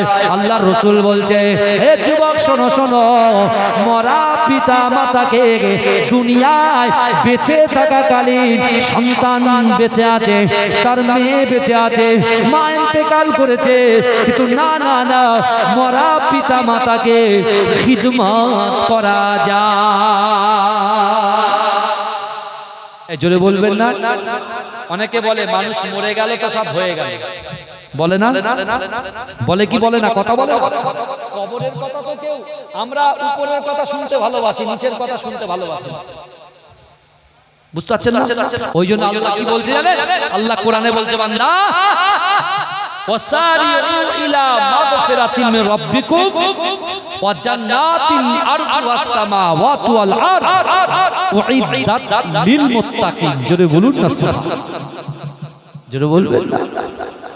আমি আপনাদের প্রথমে উঠে বলেছি, আমাদের আসল ঠিকানা জান্নাত। বুঝতে পেরেছেন? দুনিয়াতে আল্লাহ সাময়িক সময়ের জন্য পাঠিয়েছে, কিছুদিন। কাল দিনটা যেটা গত হয়ে গেছে আমরা আর পাবো না। তাহলে ফিউচার চিন্তা করতে হবে, তাই তো? ভবিষ্যতের কথা চিন্তা করতে হবে। ভবিষ্যতে আমরা কিসের চিন্তা করব? অর্থের চিন্তা করব, অর্থ তো মরে গেলে আর কাছে থাকবে না, পালাবে। সন্তানের চিন্তা করব, সন্তান তো একা ফেলে রেখে চলে যাবে। তাহলে একটা জিনিস যাবে কবরে, সেটা হলো আমল। আমল আমরা কি করছি আগে? আমরা অন্য কিছু ভাবছি, ওসব ছাড়ে। আমরা এটা ভাবছি না যে জুম্মার দিনে রমজান শরীফের মাসে ভূমিকম্প হচ্ছে, মানে বুঝতে পারছেন না আল্লাহ কতটা আমাদের উপরে গুসা হয়ে আছে, আল্লাহ কতটা আমাদের রাগান্বিত হয়ে আছে। এখন আল্লাহর রাগ ঠান্ডা করব কি করে? এ যুবকেরা, রাসূলুল্লাহ বলেছে, আমার সাহাবারা, তোমরা কি গুসা করো? তোমরা কি রাগ করো? সাহাবারা বলছে, হ্যাঁ রাগ করি। সাহাবারা পাল্টা প্রশ্ন করছে, ইয়া রাসূলুল্লাহ, আপনি কি গুসা করেন? বলছে, হ্যাঁ আমিও করি। তোমরা রাগ করো, মাঝে মাঝে আবার রাগ ঠান্ডা হয়ে যায়। আমি রাগ করি, আমার রাগও ঠান্ডা হয়ে যায়। আল্লাহ রাসূল এবারে বলছে, সাহাবারা, ফজরের নামাজের পরে আল্লাহ রাসূল মসজিদ নববীতে বলছেন যে আমার আল্লাহ যখন বান্দার উপরে গুসা হয়ে যায়, আমার আল্লাহ বান্দা বান্দির উপরে রাগান্বিত হয়ে যায়। কখন? যখন কোরআন থেকে, শরিয়াত থেকে, ইসলাম থেকে, পিতামাতার মুহাব্বত থেকে, বড়দের সম্মান থেকে, ছোটদের স্নেহ থেকে, হুকুকুল আল্লাহর হক থেকে, হুকুকুল ইবাদ বান্দার হক থেকে যখন মানুষ দূরে সরে যায়, আসমানের উপরে আল্লাহ রাগান্বিত হয়। এই আল্লাহ রাগের কথা যেই বলেছে, সাহাবারা ঠকঠক করে কাঁপছে। আল্লাহ রাসূল বলছে, দাঁড়াও, কাঁপবে পরে, শুনো। আল্লাহ যখন বান্দার উপরে রাগ করে, আসমান থেকে 4টে আযাব এই দুনিয়ার উপরে, বান্দা বান্দির উপরে আল্লাহ 4টে আযাব অবতীর্ণ করে। সাহাবারা বলছে, ইয়া রাসূলুল্লাহ, আল্লাহ গুসা করবে, রাগ করবে, আর 4টে আযাব যদি আল্লাহ অবতীর্ণ করবে, তা আল্লাহর রাগ ঠান্ডা করার মতো নেওরা দিগিরদারের এখন কেউ আছে নাকি? আমি রাকিবুল আজিজের ক্ষমতা আছে, যত বড়ই পীরের আওলাদ হই না কেন, আল্লাহর রাগ ঠান্ডা করার ক্ষমতা কোন মা বোনের আছে? ভাইদের আছে? নাই। তাও কি? সাহাবারা বলছে, ইয়া রাসূলুল্লাহ, আযাবগুলো কি? এই আযাবের কথাগুলো শুনে বলে, আযাবগুলো কি? বলে, 1 নম্বর, আল্লাহ আকাশ থেকে আগুন বর্ষণ করে। গতকাল সোশ্যাল মিডিয়ায় দেখছিলাম, আকাশের উপরে একটা আলো জ্বলছে, হ্যাঁ, সাপের মতো বেঁকা কিছু দেখছে, মানুষের তোলপাড় করছে ফেসবুক। এই কথা ঠিক না ভুল? ভাই বিদ্যুৎ চমকে আগুন ধরে কি ধরে না? কথা বলে না, উল্কাপাত হয় কি হয় না? এক নম্বর আযাব, আল্লাহ বান্দার উপরে রাগান্বিত হয়ে গেলে আসমান থেকে আগুন বর্ষণ করে। দ্বিতীয় নম্বর, আল্লাহ পাথর বর্ষণ করেন। ভাই শিলাবৃষ্টি হয় না? এই শিলাবৃষ্টিটা তো সদা সর্বদা আমরা দেখছি। আমাদের নিউ টাউন রাজারহাটে কিছুদিন আগে হয়ে গেছে। এই বড় বড় শিল্প গাড়ি নিয়ে যাচ্ছি, মাঝকে দুমদাম করে পড়ছে, কোথায় পালাবো আর কোথায় বাঁচাবো গাড়িটা, বুঝতে পারছেন? সেট করছি, কোনো জায়গায় পেলাম না, ওই চুপচাপ গাছের ধারে দাঁড়িয়ে গেছে, বুঝতে পারছেন? দ্বিতীয় নম্বর, আল্লাহ জলকম্প করে, সুনামি এনে দেয়, সুনামি, বুঝতে পারছেন? আর চতুর্থ নম্বর, আল্লাহ পাক ভূমিকম্প করে দেয়, ভূমিটাকে কি নাড়িয়ে দেয়। ইজা জুলজিলাতিল আরদু জিলজালা, বাপ ঠিক বলছে, বুঝতে পারছেন? ইজা জুলজিলাতিল আরদু জিলজালা, কম্পন শুরু হবে। এখন এই চারটি আযাব যদি ভাই এক্ষুনি অবতীর্ণ হয়, সারা বিশ্বের মুসলমান হোক, সারা বিশ্বের জাতি ধর্ম বর্ণ নির্বিশেষে সকল মানুষ, এরা ঠান্ডা করার ক্ষমতা কারোর আছে? তা ঠান্ডা হবে কি করে? রাসূলুল্লাহ সাহাবারা রাসূলুল্লাহর কদম ধরে বলছি, আর রাসূলুল্লাহ এখন আপনি দুনিয়া থেকে পর্দা নেবেন, আর আপনার উম্মতের মাঝখানে যদি চারটি আযাব অবতীর্ণ হয়, আপনার উম্মত তো সরকার হয়ে যাবে, বরবাদ হয়ে যাবে। এই যুবকেরা বিশ্বাস করেন আল্লাহর রাসূল সাহাবাদেরকে, তার উম্মতদেরকে কতটা ভালোবাসে। সুবহানাল্লাযী আসরা বিআবদিহি লাইলাম মিনাল মাসজিদিল হারাম ইলাল মাসজিদিল আকসা, আল্লাহর ঘর কাবা শরীফ থেকে বাইতুল মুকাদ্দাস থেকে সপ্তম আসমান ভেদ করে আল্লাহর সঙ্গে সাক্ষাৎ করেছিলেন। একদিকে রব্বুল আলামিন আর একদিকে রাহমাতাল লিল আলামিন। জোরে বলে, সামনাসামনি, ফেস টু ফেস। আল্লাহ বলছে, হাবিব আমি আর আপনি সামনাসামনি কি চাই? আপনার কি চাই? আপনি যদি চান আমি আল্লাহ পুরো মক্কা শহরটাকে সোনা বানাবো, আর আপনি যেদিক দিয়ে হাঁটবেন ওই সোনার পাহাড়গুলো আপনাকে ফলো করে হাঁটতে থাকবে। জোরে বলুন না সুবহানাল্লাহ। আপনি যদি চান সারা বিশ্বের নেতা আমি আপনাকে বানাবো। আল্লাহর রাসূল সাল্লাল্লাহু আলাইহি ওয়াসাল্লাম কিচ্ছু বলছে না, চুপ করে আছে। আল্লাহ বলছে, হাবিব কি চাই? কি চাই? আল্লাহ রাসূল বলছে, আল্লাহ আমার অর্থও চাই না, সোনাও চাই না, সম্পদও চাই না, ইজ্জত চাই না, আমি নেতা হতে চাই না। আল্লাহ আমি আমার উম্মতকে চাই, উম্মতকে চাই। জোরে বলুন না সুবহানাল্লাহ। আল্লাহু আকবার। কাকে চাই? উম্মতকে চাই। উম্মত কি চাই? আল্লাহকে চাই না, রাসূলকে চাই না, পাওয়ার চাই, অর্থ চাই, সম্পদ চাই, সম্মান চাই। হে যুবকেরা বিশ্বাস করো, আল্লাহর রাসূল সাল্লাল্লাহু আলাইহি ওয়াসাল্লাম আজ থেকে ১৫০০ বছর আগে এখান থেকে ৪৫০০ কিলোমিটার দূরে কাবা বাইতুল্লাহ শরীফের সামনে আল্লাহর রাসূল বলেছিলেন, ইয়া মাসাহাবারা, আল্লাহর কোরআন বলছে, ইয়া আইয়ুহাল্লাযীনা আমানুত্তাকুল্লাহ ওয়া কুনু মাআস সাদিকিন। আল্লাহর কোরআন বলছে, বান্দা, ইয়া আইয়ুহাল্লাযীনা আমানু, হে আমার বিশ্বাসী ঈমানদার বান্দারা, ওয়াত্তাকুল্লাহ, আমি আল্লাহ, আমাকে ভয় করো, ওয়া কুনু মাআস সাদিকিন, সত্যবাদীদের সঙ্গে থাকো। জোরে বলুন না সুবহানাল্লাহ। আপনার দ্বারা যেটা অসম্ভব, আমার দ্বারা যেটা অসম্ভব, আমাদের দ্বারা যেটা অসম্ভব, এই অসম্ভবকে আল্লাহ সম্ভব করে দেন। বুঝতে ভালো করে বলে, আমি যে কথাগুলো বলছি একটা কথা বোঝাতে গেলে আর একটা কথায় যেতে হয় কি হয় না? কথা বলে, অসুবিধা হচ্ছে কি? অসুবিধা হচ্ছে? তাকবীর দেন, নারে তাকবীর, নারে তাকবীর। আল্লাহ রাসূলের দরবার থেকে একটা যুবক যখন বেরিয়ে যাচ্ছেন, আল্লাহ রাসূল কি বললেন? তুমি কি তোমার মরা পিতামাতাকে খিদমত করতে চাও? যুবকটা বললেন, ইয়া রাসূলুল্লাহ, মরা পিতামাতাকে খিদমত করা যায়? রাসূল বলছে, হ্যাঁ যায়। একটা পয়েন্ট বাকি আছে, মনে রাখবেন, এটা বলবো আমি। আর একটা বলেছে কি, চারটি আযাব আল্লাহ দুনিয়ার জমিনে অবতীর্ণ করে, কি এমন কাজ করলে এই চারটি আযাব আল্লাহ আসমানে রুখে দেবে। এই দুটো জিনিস বলছিলাম তো, নাহলে সব তো ঠিকঠাক বলে ভালো করে শুনে। আর রাসূলুল্লাহ ওই কাবা বাইতুল্লাহ শরীফে রাসূলুল্লাহ 13 বছর মক্কা জীবনের কথা থেকে আমি শুরু করেছি, কিন্তু এ যুবকেরা বিশ্বাস করো, আল্লাহর রাসূল বলেছেন তোমরা যদি তোমাদের অসম্ভবকে সম্ভব করতে চাও, একদিকে আল্লাহকে ভয় করতে হবে, দ্বিতীয় দিকে কুল ইন কুনতুম তুহিব্বুনাল্লাহ ফাত্তাবিউনি ইউহিব্বুকুমুল্লাহ। আল্লাহ বলছে হাবিব আপনি আমার বান্দা বান্দীকে জানিয়ে দেন যারা আমি আল্লাহ আমাকে ইত্তেবা করতে চায়। বাবাজি এইদিকে আসেন, এই দেখেন ওখান থেকে এই জায়গায় আসেন, এই জায়গায় আওয়াজটা ভালো হয় ওই জন্য বলছি। আপনার হার্টে লাগছে, আমাদের আবার ব্রেক ডাউন তো, জোরে জোরে চিল্লাচ্ছি মুশকিল হয়ে যাচ্ছে, বুঝতে পারছেন?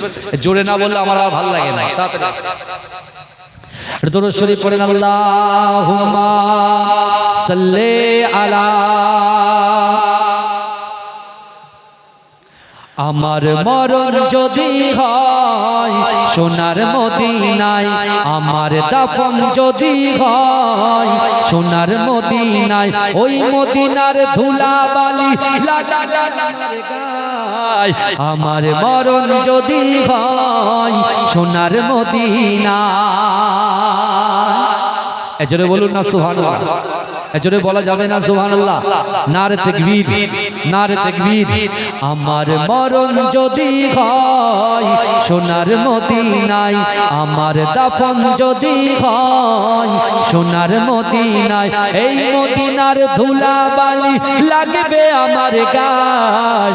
আমার মরণ যদি হয় সোনার মদিনায়, কত হাজি কেঁদে কেঁদে বলে দয়াময়, মৌত আমার হয় যেন নবী যে তার।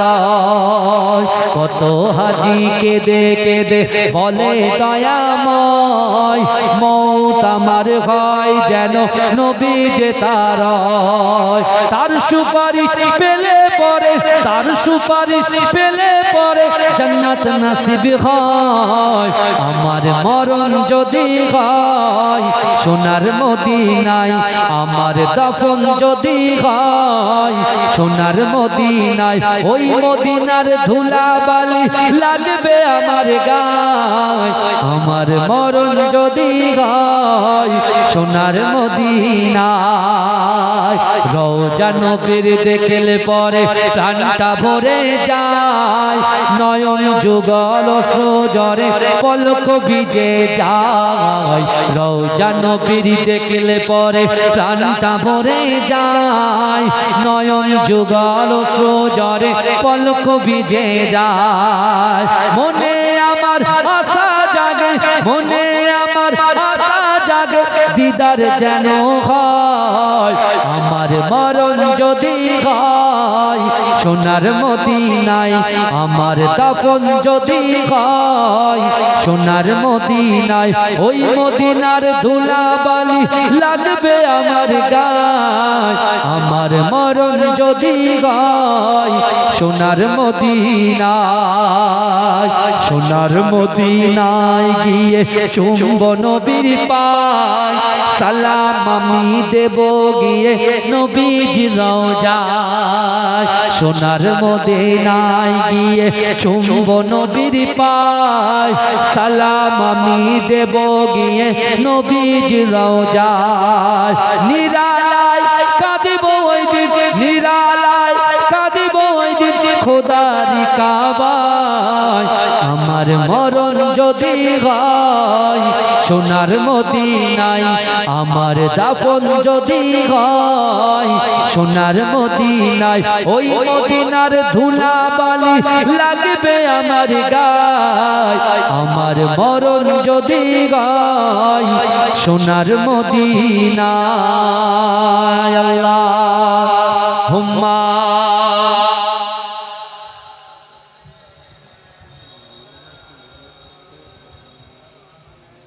আর কত বলবে? 3 দিন ডাউন হয়ে যাবে। হ্যাঁ, শুধু একদিনের ব্যাপার নয় তো, 12 মাসের ব্যাপার, বুঝতে পারছেন না? আমারও গিফট দিয়েছে বাবা রে। আরে তাকবীর দাও, নারে তাকবীর। বাবাজি আমি যে আলোচনা করছি, লাইন ঠিক আছে নাকি না? না লাইন বলছি তো এদিক ওদিক হয়ে যাচ্ছে। নারে তাকবীর, নারে তাকবীর, মাশাআল্লাহ। এই দেখেন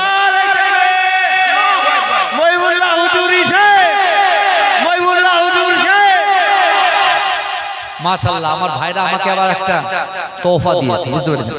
গিফট, তাই তো? ডাক্তারবাবু কি বলে? এই গ্যাসটা আসলে ডাক্তারবাবু ওষুধ টষুধ নেন তো? না, খুব ভালো মানুষ, বুঝলেন? মুখটা দেখেন কত সুন্দর, বুঝতে পেরেছেন? সব মিলেমিশে থাকবেন, একে অপরের পরিপূরক হিসেবে থাকতে হবে, বুঝতে পেরেছেন? সবাই আমরা ভারতবর্ষের নাগরিক, আমরা সবাই কাঁধে কাঁধ মিলিয়ে চলবো ইনশাআল্লাহ। আল্লাহ আমাদেরকে হেফাজত করুন, আল্লাহুম্মা আমিন।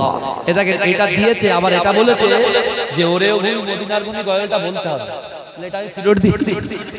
গজল, এত গজল বললে কি করে হবে? হ্যাঁ, একটু ওয়াচ করতে হবে তো। আমার মা বোনেরা বলেছে ওরে ওরে গজলটা আরেকবার বলতে হবে, বুঝতে পেরেছেন? আমি একেবারে কাটাই কাটাই ডট 10টার সময় উঠেছি কিন্তু, তাই না? আর বেশি বাকি নেই, বুঝতে পেরেছেন? আমাকে আবার বাড়িতে ফিরতে হবে, বুঝতে পেরেছেন? আমি আবার চাকরি বাকরি করি, বুঝতে পেরেছেন? আমার আবার কালকে দিনটা একটু রেস্ট করে আবার কালকে সকালেও একটা জলসা আছে আমাদের নিউ টাউনে, বুঝতে পেরেছেন? আমার স্কুলে ওই সিআরপিএফ জওয়ানরা ছিল, বুঝতে পেরেছেন?